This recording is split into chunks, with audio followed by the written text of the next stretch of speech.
5 seconds. Start. தலைவர் அவர்களே, தமிழ்நாடு மின்சார வாரியத்தின் வரவு செலவு திட்டத்தின் மீதான விவாதத்தில் பங்கேற்று ஒரு சில வார்த்தைகள் கூற விரும்புகிறேன்.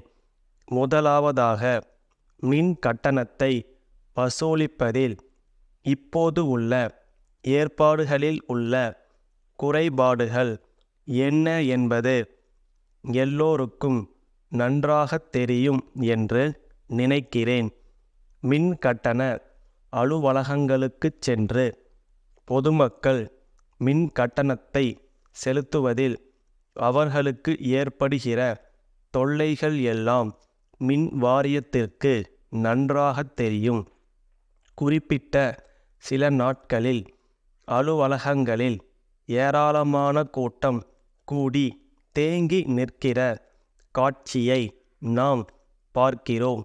இந்த குறைபாட்டை நீக்க நகராட்சிகளில் வரி வசூலிப்பவர்கள் இருப்பதைப் போல மின் வாரியத்திலும் வரி வசூலிப்பவர்கள் பதவியை ஏற்படுத்தி அவர்கள் வரியை வசூலிப்பதைப் போல இவர்கள் வீடுதோறும் சென்று மின் கட்டணத்தை வசூல் செய்யக்கூடிய நிலைமையை உருவாக்க வேண்டும்.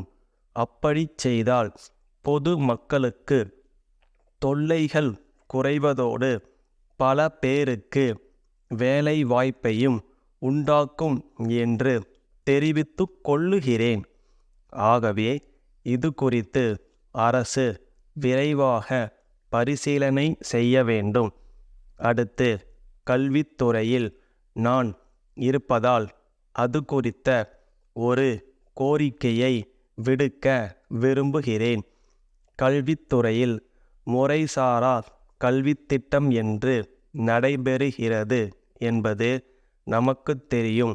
இது ஒரு நல்ல வாய்ப்பு என்பதை எல்லோரும் ஏற்றுக்கொள்ளுவார்கள்.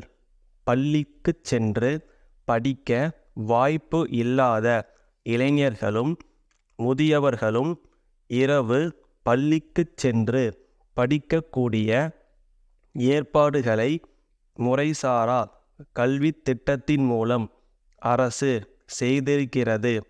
அதற்கு நல்ல ஆதரவு இருக்கிறது என்பதை தெரிவித்து கொள்ள விரும்புகிறேன். ஆனால் கிராமப்புறங்களில் உள்ள பெரும்பாலான துவக்கப் பள்ளிகள், நடுநிலைப் பள்ளிகள் ஆகியவற்றில் தற்போது மின் விளக்கு வசதி இல்லை. மண்ணெண்ணெய் விளக்கின் ஒளியில் பாடம் நடத்தப்படுகிறது. இதனால் திட்டத்திற்கு சரியான கவர்ச்சி இல்லை. ஆகையால் என்னுடைய கருத்து ஒன்றை சொல்ல விரும்புகிறேன். குடிசைகளுக்கு ஒரு விளக்கு என்கிற ஒரு திட்டத்தை மின்சார வாரியம் வைத்திருக்கிறது. அந்த திட்டத்தின் கீழ் துவக்கப் பள்ளிகளுக்கும் நடுநிலை பள்ளிகளுக்கும் மின் விளக்கு வசதி செய்து கொடுத்துவிட்டால் கிராமப்புறங்களில் முறைசாரா கல்வி சிறப்பாக நடைபெறுவதற்கும் இரவு நேரங்களில் கிராம மக்கள் வந்து படிப்பதற்கும் உதவியாக இருக்கும். ஆகவே இது குறித்து மின்சார வாரியம் பரிசீலனை செய்ய வேண்டுமென்று கேட்டுக்கொள்ளுகிறேன். சென்னை மாநகராட்சியில் சென்ற ஆண்டு சில பஞ்சாயத்துகள் சேர்க்கப்பட்டிருக்கின்றன. மாநகராட்சியில் சேர்க்கப்பட்ட பின்னர் அந்த பஞ்சாயத்துகளிலுள்ள மக்கள் அனைவரும் ஒழுங்காக மாநகராட்சிக்கு வரியை செலுத்தி வருகிறார்கள். அதன் பிறகும் கூட தெருவிளக்கு வசதிகள் செய்து தரப்படவில்லை. இது நியாயமாகாது. இது குறித்து மின்சார வாரியம் பரிசீலனை செய்து அவர்களுக்கு உடனடியாக தெருவிளக்கு வசதி செய்து தர வேண்டுமென்று கேட்டுக்கொண்டு பேச வாய்ப்பு கொடுத்ததற்கு நன்றி தெரிவித்து அமர்கிறேன். மும்பை அற்புத மர சாமான்கள் கூட்டமைப்பிடமிருந்து ஆமதாபாத் சிவாஜி நூலகத்திற்கு எழுதும் கடிதம். அன்புடையீர், தங்களுடைய 3ஆம் தேதியிட்ட கடிதம் வரப்பெற்றோம். தாங்கள் எங்களிடமிருந்து 100 அற்புத மடக்கும் நாற்காலிகள் அனுப்புமாறு கேட்டுக்கொண்டு உள்ளீர்கள்.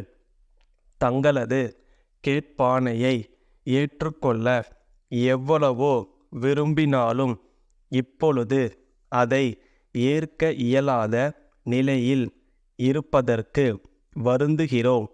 ஏற்கனவே எங்களிடம் அநேகம் கேட்பானைகள் நிலுவையில் உள்ளன. அவைகளை நிறைவேற்றுவதற்கே எங்களிடம் தற்போது உள்ள இயந்திரங்களும் வேலைக்காரர்களும் மும்முரமாக ஈடுபட்டு இருக்கும் நிலை உள்ளது. எனவே தாங்கள் சாமான்களை அனுப்புவதற்கு கூடுதல் அவகாசம் அளிக்க தயாராக இருந்தாலும் தங்களுடைய ஆணையை தற்போது ஏற்றுக்கொள்ள முடியாத நிலையில் இருக்கிறோம். எங்களது அற்புத நாற்காலிகளுக்கு ஏராளமான கிராக்கி இருப்பதால் நெருக்கடியை சமாளிக்க இங்கிலாந்திலிருந்து ஒரு புதிய இயந்திரத்தை பெற முயற்சித்து கொண்டு இருக்கிறோம். அது வந்து சேர பல மாதங்கள் ஆகலாம். ஆகையால் தங்களுடைய தேவையை பூர்த்தி செய்ய முடியாத நிலையில் உள்ளோம். வருங்காலத்தில் உங்கள் சேவையில் முன் நிற்போம். தங்கள் நம்பிக்கையுள்ள ஸ்டாப்.